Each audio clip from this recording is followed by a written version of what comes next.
Honored guests and family, we're gathered together in the sight of God to join Stephen and Alisha in marriage. Marriage is a sacred and joyous covenant, a way of life ordained of God from the beginning of the creation. God says, for this reason a man shall leave his father and mother and be joined to his wife, and the two shall become one flesh. Into this sacred covenant Stephen and Alisha wish to enter. Who then gives this woman to be married to this man? Your mother and I.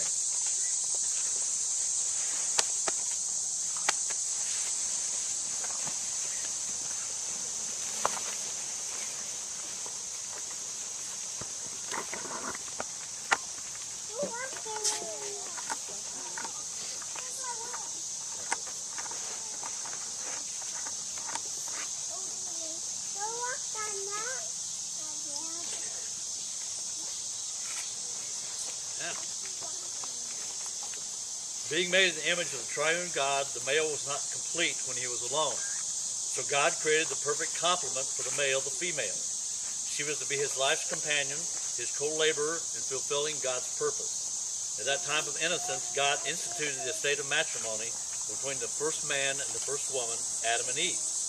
Therefore, marriage is not a covenant between two people, but three. In the Bible, Ecclesiastes chapter 4, verse 12, King Solomon, supposedly the wisest man that ever lived, said a cord of three strands is not quickly torn apart. Today, your wedding day, you're entering into a covenant with God and each other. Your marriage is not a contract that can easily be broken, but it's a covenant, a sacred cord of three strands that will not be easily broken, but with God at the center. Marriage vows require you to forgive one another. No marriage is perfect, nor will it ever be trouble-free. There will be unmet expectations, sometimes unwise decisions will be made, troubles with schedules and finances, and other unexpected pressures. That will rattle your relationship. You may come to a point you think your marriage will come apart, but when hurt, disappointments, and troubles come, your vows demand you forgive one another. Forgiveness is the life and breath of your marriage. It will take courage to do the right things when those things happen. Remain devoted to God and to each other, and God will be faithful to help you. Stephen and Alisha, I am glad you wanted to get married. I'm glad that God saved each other for yourselves to get married someday. I'm glad you have committed your lives to the Lord and to each other in this marriage.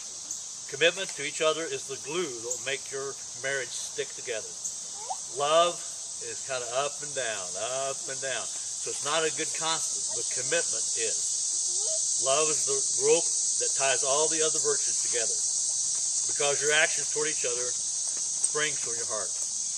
If your hearts are not driven by the motive of love, some lesser, darker motive will exist, and you'll be giving in order to get. Your love will have conditions, so let love be the driving motivation behind your actions. I challenge both of you to love each other with unconditional love. That cannot happen unless God helps you. The best way to illustrate that kind of love, the unconditional love I'm talking about, is the love chapter in the Bible, 1 Corinthians chapter 13. I'd like to read a paraphrase of that. This is very important to listen, to follow, and to pattern this love in your marriage after God. Love is patient. Love is kind. Love envies no one. Love is never boastful or conceited.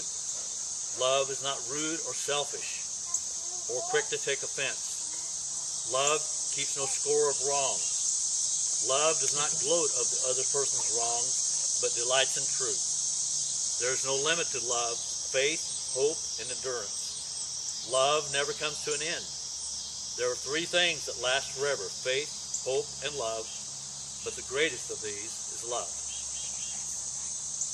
We're going to go to the vows, and I'm going to read these things, and if you're willing to follow these, I want to ask you to acknowledge that. Stephen and Alisha, in taking each other to be husband and wife, having love for one another, do you promise to live together according to God's ordinance, his purpose and wish?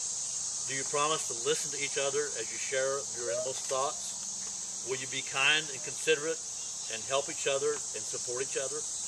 Do you promise to protect each other and stand by each other through all the hard times as well as the good times? Never withholding your love from each other, but giving your love freely without reservation. Do you promise to be kind and considerate with each other as you work through the problems and difficulties that arise? Do you promise to put God first in your life and each other next? Do you promise to accept full responsibility for each other, your needs, until death separates you? If so, say I do.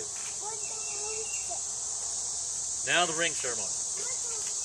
You will now seal the vows you just made with each other by the giving and receiving of rings. The unbroken circles of these rings symbolizes a union between a husband and wife with God in the center that would not be broken except through death. This beautiful material worn in love and commitment becomes a symbol of true happiness and abiding love.